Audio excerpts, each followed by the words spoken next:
అందరికీ హాయ్ అండి. ఇప్పుడు ఇందులో పుట్నాలు, ఒక కప్పు పుట్నాలు, ఒక కప్పు పేలాలు, ఒక కప్పు బెల్లం ఉందండి. ఈ మూడింటిని కలిపి ఏమంటారో గెస్ చేయండి ఒకసారి. గుర్తొచ్చిందా? వీటిని కలిపి పప్పు పలారం అంటారండి. ఈ పప్పు పలారాన్ని ఉపయోగించి మనం ఈరోజు స్వీట్ ఎలా చేయాలో చూద్దాము. అయితే ఇదివరకు పూర్వం రోజుల్లో దసరా అప్పుడు పిల్లలందరూ కూడా మన మాస్టర్ల దగ్గరికి వెళ్ళి ఈ పప్పు పలారాన్ని పంచిపెట్టేవాళ్ళు. ఇప్పుడు ఆ పద్ధతులన్నీ కూడా మారిపోయినాయి.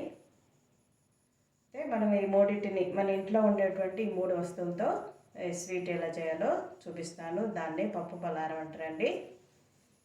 ఇంకా దీనికి నెయ్యి, తర్వాత ఇలాచీ పౌడర్ కూడా అవసరం ఉంటుంది.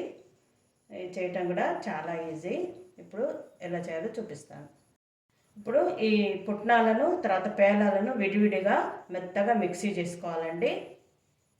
మిక్సీ చేసుకున్న తర్వాత ఇప్పుడు మీకు చేయటం చూపిస్తాను. వెడల్పాటి పాత్ర తీసుకుని అందులో ఈ కప్పు బెల్లం వేసాను. ఈ గ్లాస్తోని నీళ్లు పోసానండి. ఇప్పుడు ఇది కలుపుతూ ఉండాలి. కొంచెం మీడియం ఫ్లేమ్లో పెట్టుకోవాలండి స్టవ్. ఇది తీగ పాకం రావాలి.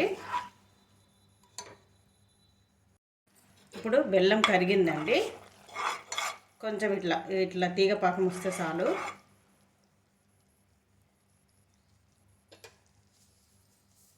ఇందులో డ్రై ఫ్రూట్స్ వేసుకోవాలి. బాదాము, తర్వాత కిస్మిస్ వేసాను.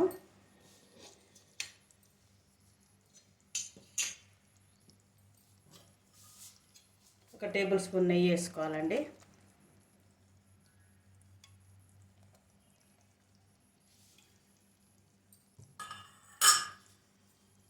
తర్వాత ఇది పుట్నాల పౌడరు, పేలాల పౌడర్ వేసుకోవాలి. వేసి కలుపుతూ ఉండాలి. దగ్గరికి అయ్యేంత వరకు కలపాలండి.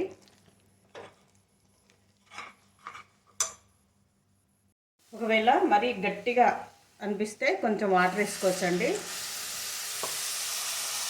తర్వాత ఇలాచీ పౌడర్ వేసి కలుపుతూ ఉండాలి.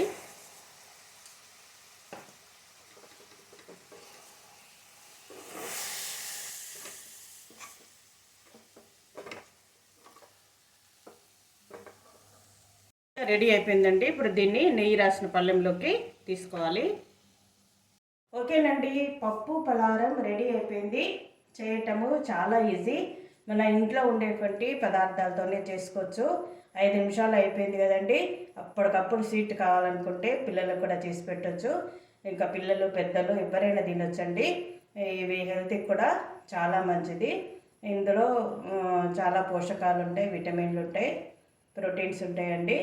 ఓకేనండి, మీరు కూడా చేసి చూడండి. లైక్ చేయండి, షేర్ చేయండి, సబ్స్క్రైబ్ చేయండి. Have a nice day. Wait for the next video.